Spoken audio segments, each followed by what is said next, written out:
The soft blue glow of holographic displays cast shadows across the observation deck of the Galactic Council ship. Jack Harris floated his fingers through the three-dimensional image of Earth, zooming in on the North American continent.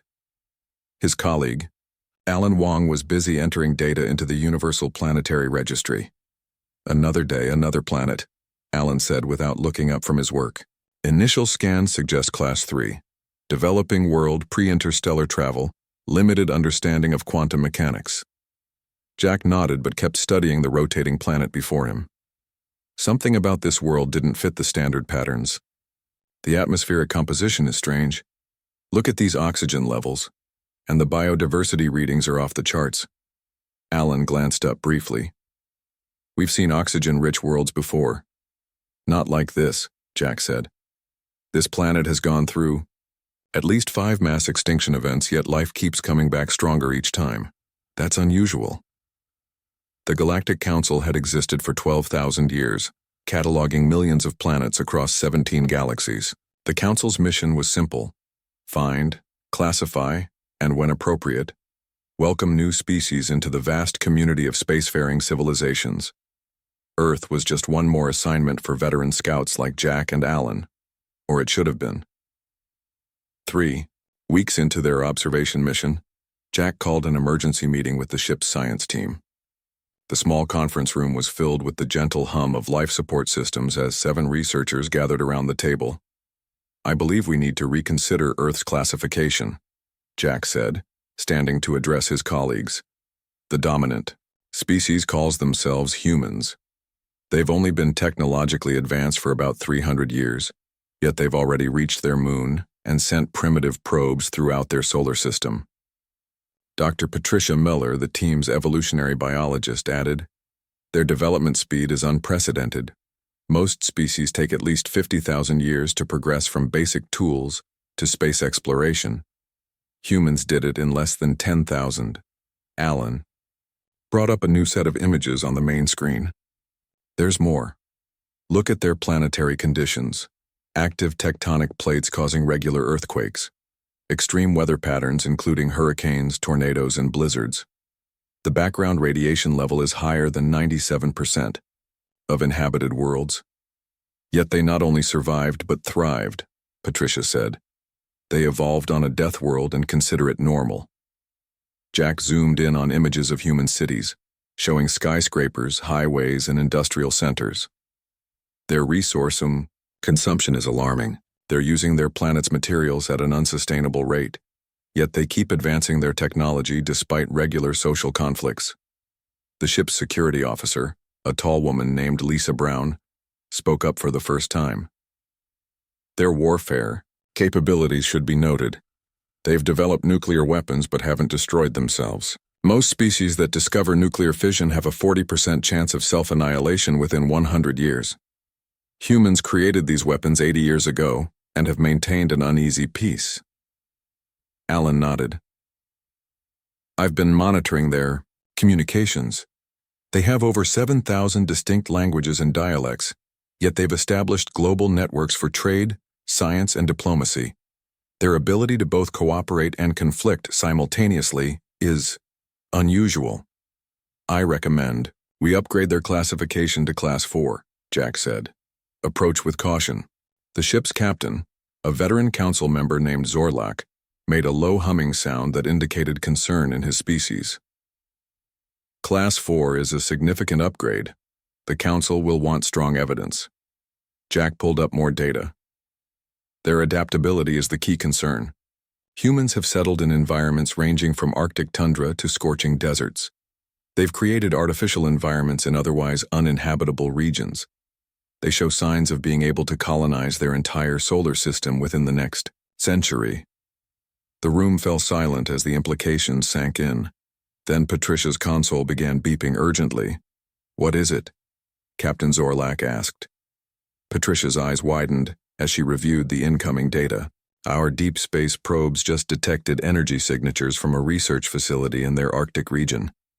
They're experimenting with faster-than-light propulsion." "That's impossible," Alan said, rushing to her station. "Their current technology level shouldn't allow for that. They shouldn't even understand the theoretical principles for another 50 years. Yet here we are, Jack said quietly. They've somehow leaped forward in understanding quantum spacefolding. Captain Zorlak stood, his tall frame casting a long shadow. This changes everything. If humans achieve FTL capability before proper cultural assessment, they could pose a significant threat to galactic stability. Recommend immediate reclassification to Class 5, Lisa said firmly. Potential threat status. Jack looked back at the holographic Earth, spinning peacefully in the center of the room.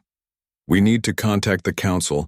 First contact protocols need to be initiated immediately, rather than waiting for their natural development timeline. Agreed, said Captain Zorlak. We cannot risk humans discovering the galactic community on their own terms. Prepare a full report. The Council will want to know exactly what we're dealing with. As the meeting dispersed, Jack stayed behind, still watching the blue-green planet. Something about these humans fascinated him. Their short lives seemed to drive them forward, with an intensity other species lacked. They were reckless, innovative, and determined in ways that defied standard evolutionary patterns. 3 days later, the response from the Galactic Council arrived. First contact was authorized with immediate effect. Ambassador Zix Thule would lead the diplomatic mission personally, an unprecedented step for a Class 5 world. Jack read between the lines of the official council communication. They weren't just cautious about Earth, they were afraid.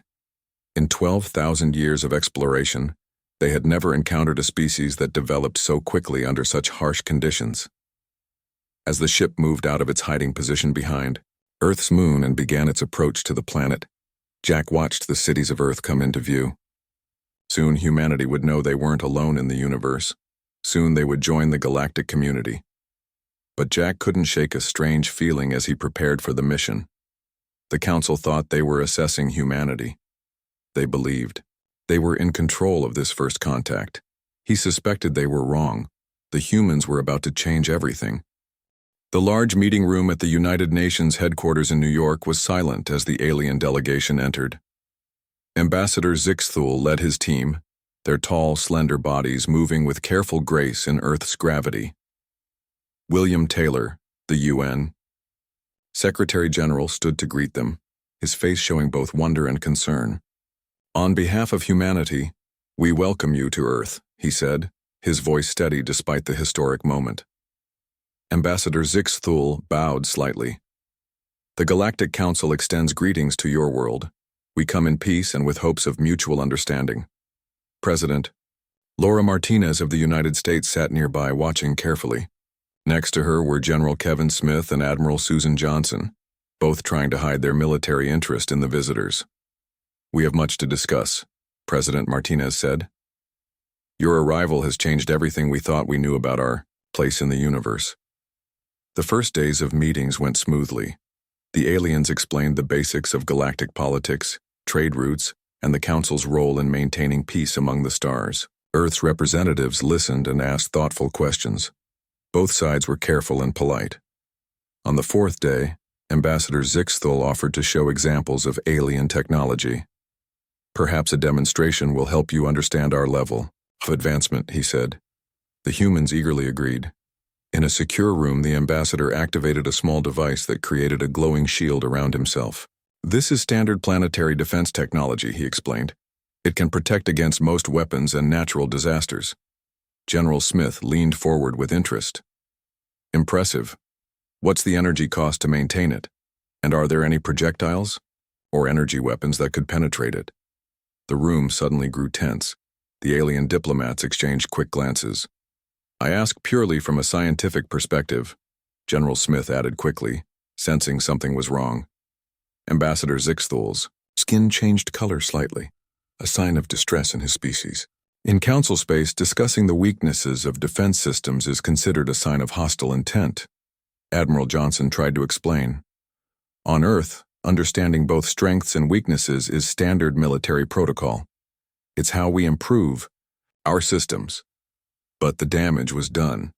That evening, Jack Harris, now serving as a cultural advisor to the delegation, noticed the aliens sending urgent messages back to their ship. Something's wrong, he told Alan Wong as they walked through the UN garden. The Council is acting strangely. Alan nodded. They've upgraded Earth's classification again. We're now listed as Class 6, active threat. That's ridiculous, Jack said. Asking questions isn't a threat. To the Council, it shows humanity is thinking about how to defeat their technology, Alan replied. They're imposing sanctions, technology embargoes, travel restrictions. They want Earth contained. Meanwhile, in a small office at the Navy's Space Command Center, Lieutenant Frank Carter was reviewing strange data patterns with astronomer Dr. Elizabeth Morgan. Look at these readings from our deep space telescopes, Elizabeth said, pointing to her screen. These energy signatures around Jupiter and Saturn have been appearing regularly for over a century. Frank studied the patterns. They match the alien ship's propulsion systems. Are you saying they've been visiting our solar system for hundreds of years? Not just visiting, Elizabeth said. Based on these mineral depletion patterns in our oceans, they've been taking resources from Earth for centuries. The next day, when Earth's team confronted the Council delegation with this information, Ambassador Zixthul seemed surprised but not apologetic. Standard assessment extractions are permitted under galactic law, he said. All developing worlds are studied this way.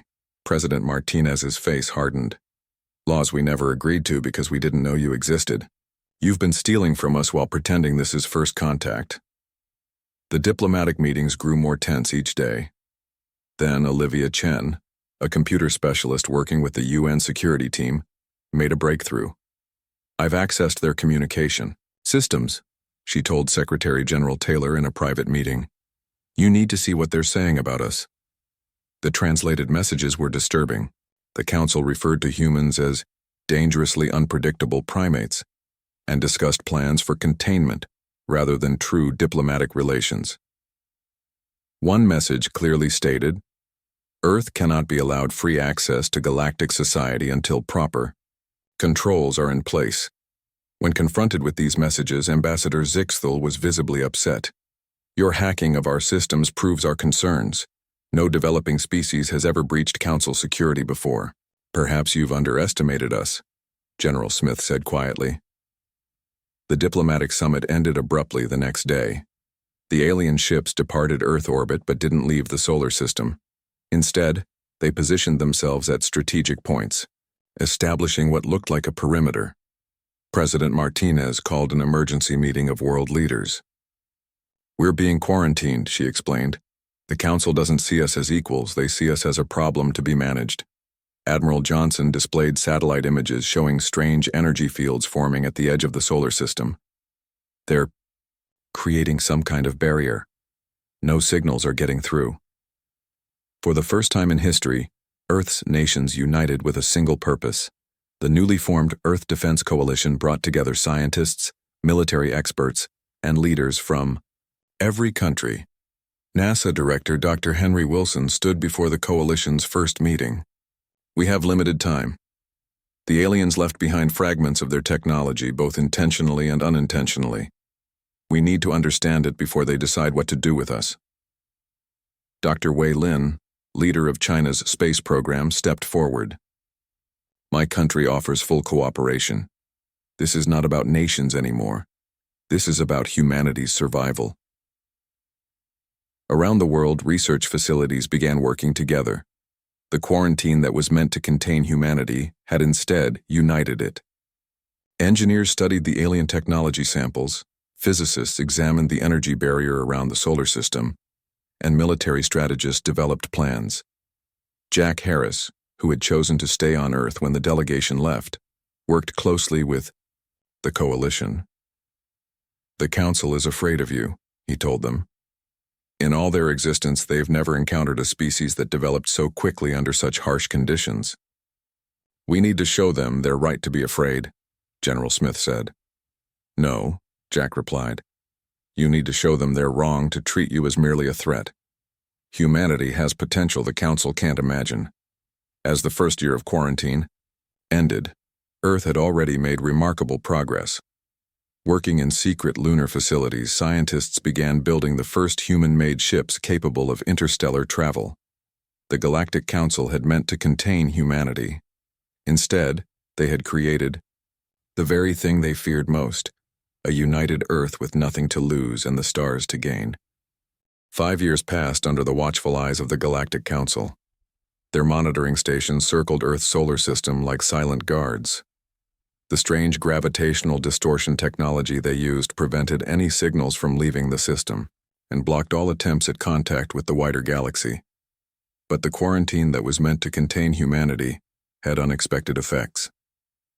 Deep beneath the lunar surface, in vast chambers carved from ancient rock, Dr. Henry Wilson walked through the bustling research facility. Scientists and engineers from dozens of countries worked side by side on projects that would have seemed impossible just years ago. "How is the engine testing going?" Henry asked as he entered the main laboratory. Dr. Wei Lin looked up from a complex display of energy readings. "Better than expected. The reverse-engineered propulsion system is achieving 90% efficiency compared to what we observed in the Council ships. Before the quarantine, such collaboration between nations would have been unthinkable. Now, with Earth isolated from the stars, old rivalries had faded in the face of a common goal: breaking free." In another section of the lunar base, a team led by Dr. Maria Rodriguez was making even more remarkable progress. Maria had been studying the few samples of alien technology left behind, but her approach was different. Rather than simply copying what she saw, she questioned the fundamental principles behind it. "The Council's understanding of quantum physics is advanced," she explained to Henry during his inspection tour. "But it's also rigid. They've been using the same principles for thousands of years, refining rather than reinventing." She pointed to a small device hovering above her workbench. It emitted a soft blue glow and seemed to bend the light around it in impossible ways. "What is it?" Henry asked, resisting the urge to touch it. "Something new," Maria said with a small smile. "Something they don't have. I call it quantum field manipulation. It doesn't just use quantum principles, it reshapes them." Reports like this came from research centers around the world. Humanity, faced with extinction or containment, was innovating at an unprecedented pace. The fragments of alien technology had provided a starting point, but human scientists were already moving beyond mere imitation. In orbit around Neptune, one of the Council's observation ships maintained its lonely vigil. The alien scientist Krillzax studied the latest readings from Earth with growing concern. "They shouldn't be able to do this," he muttered to himself as he reviewed energy signatures from the lunar base. "These power outputs suggest technology that should be beyond their understanding." He prepared another report for the Council, knowing it would take days to transmit through the quarantine barrier. This would be his 12th urgent message in as many months. The previous 11 had received only minimal response, usually instructions, to continue monitoring without interference. The Council, comfortable in its superiority, believed the quarantine was sufficient. Krillzax was beginning to doubt. Meanwhile, in a secret facility beneath the Atlantic Ocean, Navy Captain Joseph Williams prepared for the most important mission of his life. He stood in a pressure chamber, his body adapting to the changes in atmosphere as doctors monitored his vital signs. "Your cellular response is excellent," the lead physician said. "The adaptive treatments are working better than we hoped." Joseph had volunteered for an experimental program designed to help humans survive the extreme conditions of deep space without the need for bulky life support systems. His body had been altered at the genetic level, changes that would have taken natural evolution thousands of years to achieve. "How soon can I join the mission?" Joseph asked, as he completed another round of physical tests that would have killed an unmodified human. "You'll pilot the Defiance on her maiden voyage next month," came the reply. The Defiance was humanity's first true attempt to breach the quarantine. Built in secret using materials that would be invisible to Council scanners, the ship incorporated both adapted alien technology and entirely new human innovations. 2 weeks later, the Defiance slipped away from Earth, using the gas giant Jupiter to mask its departure. Captain Joseph Williams felt a mixture of pride and fear as he guided the experimental vessel toward a suspected weak point in the quarantine field. All systems nominal, he reported back to Earth Control. Approaching, Test Point Alpha, preparing to activate the quantum shield. The shield, based on Dr. Rodriguez's revolutionary research, was humanity's best hope for passing through the Council's barrier undetected. As the Defiance approached the edge of the solar system, Joseph activated the device. For a moment, it seemed to work. The quarantine field's energy patterns didn't react to the ship's presence. Then, without warning, alarms blared throughout the small vessel. Multiple Council ships approaching, Joseph reported, his modified heart beating steadily despite the danger. They must have detection systems we didn't account for. Before he could alter course, the Defiance was caught in a powerful tractor beam. Joseph quickly initiated the ship's self-protection protocols, securing sensitive data and preparing for the worst. When Council security forces boarded the human vessel, they were surprised by what they found. According to their records, humans should not have been able to survive in the ship's minimal life support conditions. Yet here was Joseph, functioning normally in an environment that should have killed him. The Council officers transported both Joseph and his ship to their nearest base for study. What they discovered alarmed them deeply. The human's body had adaptations that should have taken millennia to evolve naturally.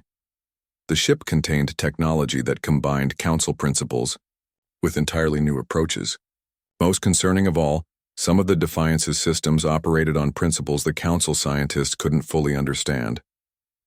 This changes everything, the lead Council scientist said after examining Joseph and the Defiance. These humans aren't just copying our technology. They're creating new paths of development. A classified report was sent to the Galactic Council Central Authority. Earth's classification was immediately upgraded to Class 7, Evolutionary Anomaly. This rare designation was reserved for species that defied standard developmental patterns and posed unpredictable challenges to galactic stability. Back on Earth, the loss of the Defiance was a setback, but not a defeat. In facilities around the world and throughout the solar system, work continued. The quarantine had now lasted 5 years, but instead of weakening humanity, it had forced an explosion of innovation and unity. Dr. Maria Rodriguez stood in her laboratory, looking at her latest creation. "We're almost ready," she told Henry Wilson. "The Council thinks they've contained us, but they've only forced us to become something stronger. When we finally break out, they won't be facing the same humans they quarantined." Henry nodded, looking at the plans for a fleet of ships unlike anything humanity had built before. Operation Breakout begins in 5 years. The galaxy has no idea what's coming. 10 years into the quarantine, Earth was ready. What had begun as imprisonment had become the crucible that forged humanity into something new. From the hidden shipyards of Mars came a fleet unlike any the galaxy had ever seen. Admiral Rebecca Clark stood on the bridge of the flagship Horizon, looking at the 30 ships gathered in formation. Each vessel incorporated technology that didn't exist a decade ago. Some of it was adapted from Council designs, but much was purely human innovation born of necessity and determination. "All ships report ready, Admiral," said her first officer. Rebecca nodded. At 52, she had spent her entire naval career preparing for space operations. Now she would lead humanity's first true venture into the stars. "Send the signal," she ordered. "Operation Breakout begins now." Across the fleet, captains received their final orders. The plan had been years in the making. Dr. Maria Rodriguez's quantum field technology would be the key. Unlike the failed attempt with the Defiance, this time they had a true understanding of the quarantine barrier's weaknesses. "The Council relies on consistency," Maria had explained during the final briefing. "Their barrier technology has worked for thousands of years against hundreds of species. But it has a flaw. It's designed to prevent normal space-time manipulation. But our quantum field approach operates on different principles." Now, as the fleet approached the edge of the solar system, Maria's theories would be put to the ultimate test. On the Council monitoring station orbiting Pluto, the alien observer Krill Zax was the first to notice unusual energy readings. After 5 years of reporting human advancements with increasing urgency, he had been largely ignored by his superiors. The Council believed the quarantine was unbreakable. "Emergency alert," he shouted to his crew. Multiple human vessels approaching the barrier? The response from Central Command was predictably dismissive. Standard containment protocols are sufficient. Humans lack the technology to breach our barrier. Krillzax watched in alarm as the human fleet deployed strange devices that created rippling patterns in space-time he had never seen before. "They're not using standard approach methods," he reported frantically. "This is something new." The horizon led the fleet toward a point where the barrier's energy field showed subtle fluctuations. Rebecca Clark gave the order. "Activate quantum. Field generators, full power." Around each ship, reality seemed to bend and shimmer. The barrier's energy patterns tried to adapt but couldn't lock onto the human vessels. For a moment, the entire fleet seemed to exist between dimensions, neither fully in normal space nor completely in the quantum realm. "Breakthrough," Rebecca ordered. 28 ships surged forward and passed through the barrier as if it weren't there. Only 2 vessels failed to make the transition, their quantum fields collapsing at the critical moment. Krillzax stared in disbelief at his sensors. "Impossible," he whispered. But the evidence was clear. The humans had done what no species had ever achieved. They had breached a council quarantine. His final report to Central Command was brief. "Containment failure. Human vessels have escaped into galactic space.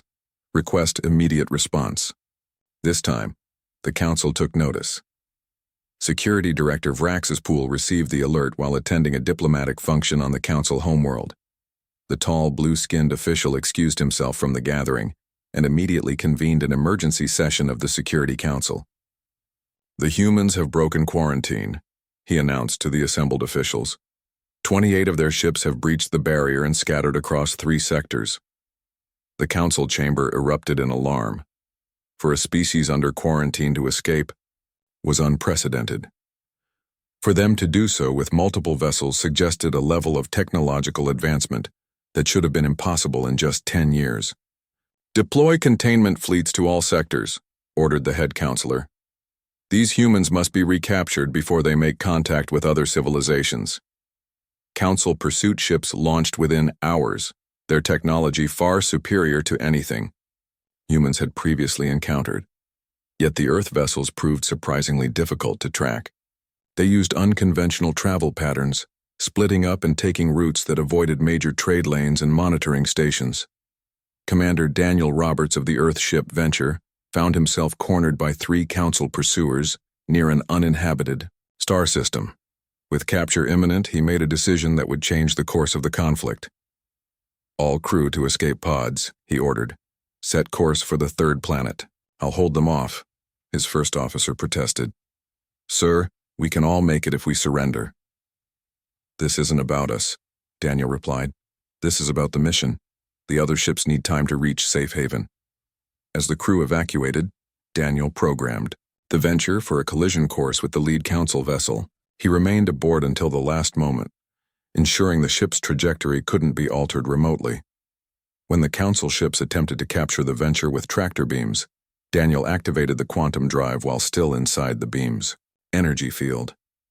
The resulting explosion disabled 2 council vessels and allowed the escape pods to reach the nearby planet undetected. The council security director received the report with growing concern. "This human deliberately sacrificed himself to protect others," he noted. "Such behavior is rare among spacefaring species." The council had encountered self-sacrifice before, but typically only among hive-mind species, where individual lives meant little. For a species that valued individual achievement as humans did, such actions were difficult to understand.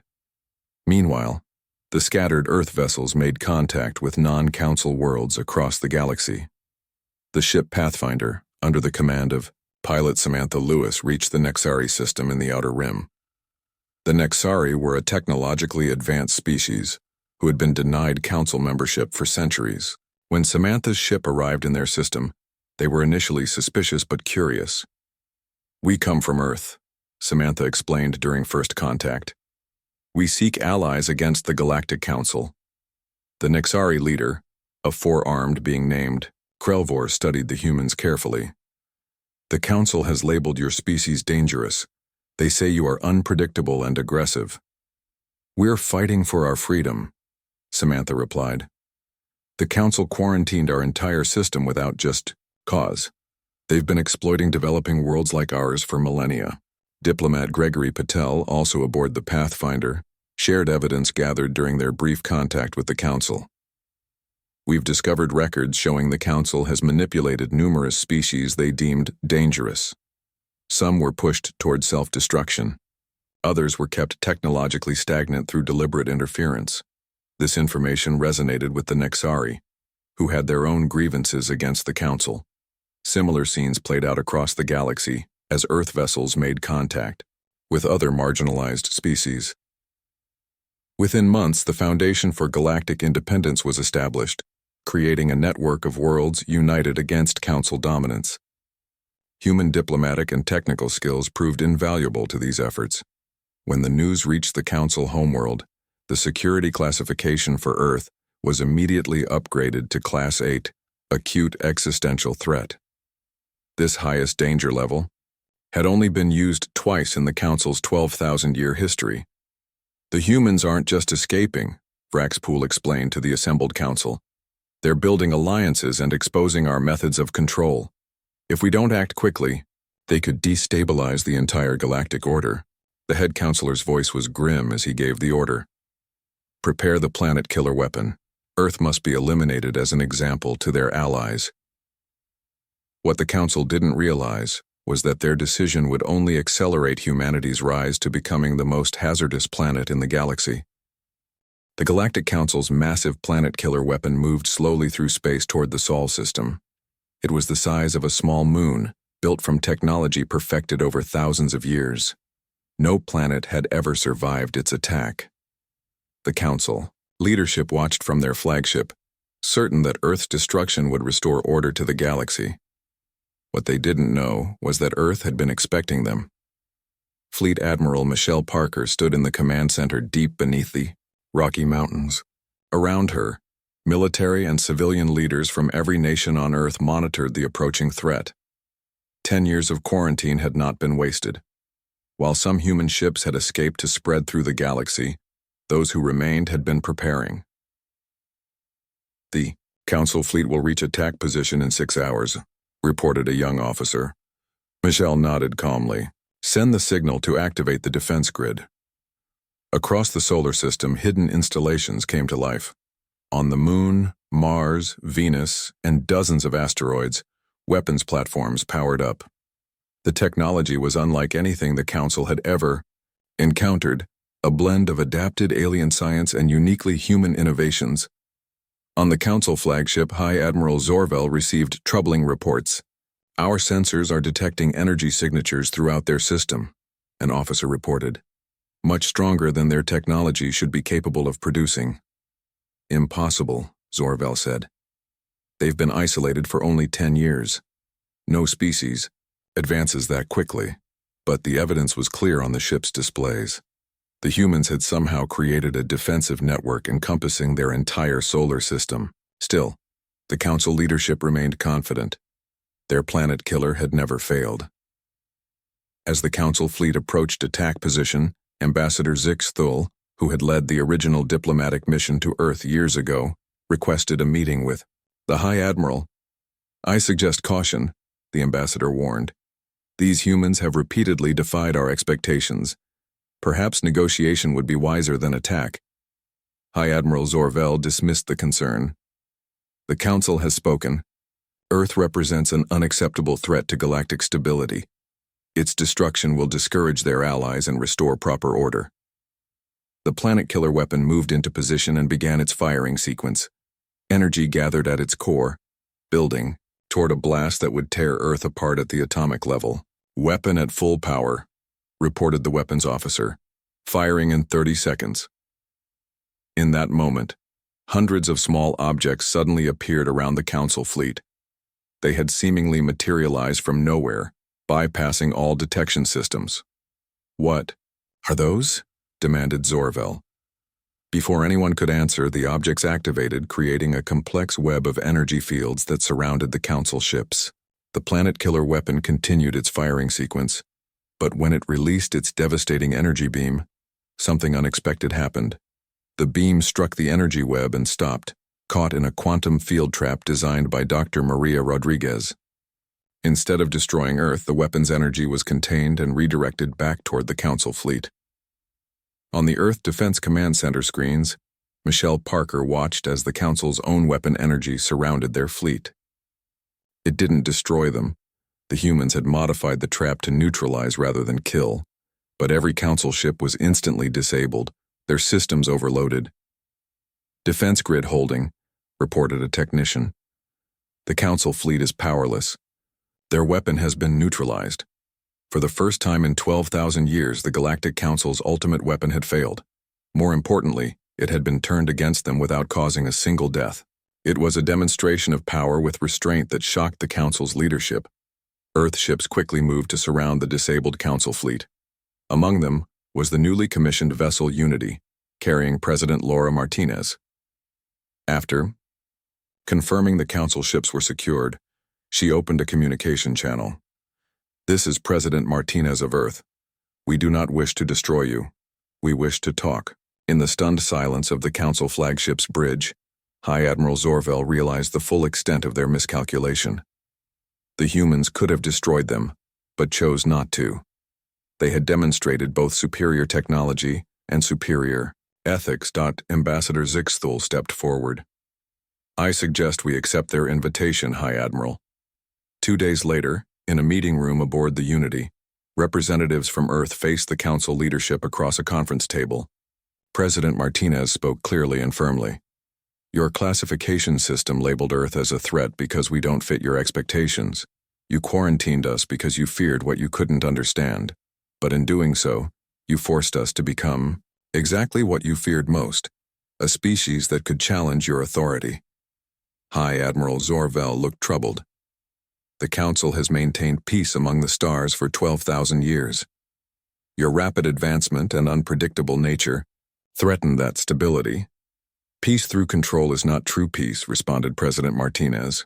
"The species you've isolated or held back could have contributed wonders to galactic civilization. Your fear of difference has cost the galaxy centuries of potential progress." From across the galaxy, reports were arriving about the success of the Foundation for Galactic Independence. The human ships that had escaped quarantine had united dozens of marginalized species. Council authority was being questioned on 100 worlds. "The old order is ending," President Martinez continued. "But we're not offering chaos in its place. We propose a new galactic assembly, one where all species have equal voice, regardless of their development path or history." Ambassador Zixthul, who had spent years studying humanity, understood the significance of what was happening. "The humans aren't destroying our civilization," he told the Council representatives. "They're transforming it into something better." 3 months later, representatives from 200 worlds gathered on Earth for the founding of the new Galactic Assembly. The event was broadcast across thousands of star systems. The Council's classification system was officially retired. In its place came a new understanding. Earth was recognized as the first Class 10 world in galactic history, but the meaning of the classification had changed. No longer did it signify danger in the traditional sense. Instead, Class 10 denoted a catalyst for radical, positive change. President Martinez and Ambassador Zixthul stood side by side at the inauguration ceremony, former adversaries now working toward a common goal. "The Council feared Earth because we evolved on what they considered a death world," President Martinez said in her address. "Our planet's harsh conditions, with its natural disasters, varied predators, and extreme environments, forced us to adapt and innovate at a pace other species found alarming. But those same conditions created humanity's greatest strengths," added Ambassador Zixthul. "Your adaptability, resilience, and creativity are exactly what the galaxy needs to move forward." As the new Galactic Assembly took its first votes, ships from 100 worlds orbited peacefully above Earth. The planet that had been quarantined as the galaxy's greatest threat had become its greatest hope. Dr. Maria Rodriguez stood at a viewport in the orbital assembly hall, looking down at the blue-green world below. "They tried to contain us," she said quietly. "Instead, they made us stronger." Beside her, Jack Harris, the council scientist who had chosen to stay with humanity years ago, nodded in agreement. "The most dangerous thing in the universe isn't a weapon or a planet," he said. "It's an idea whose time has come." Earth had indeed surpassed the galactic danger scale, but in doing so, it had redefined the very meaning of danger. In the new galactic order, Earth's dangerous qualities, its innovation, adaptability, and determination, were recognized not as threats to be feared, but as catalysts for a better future among the stars.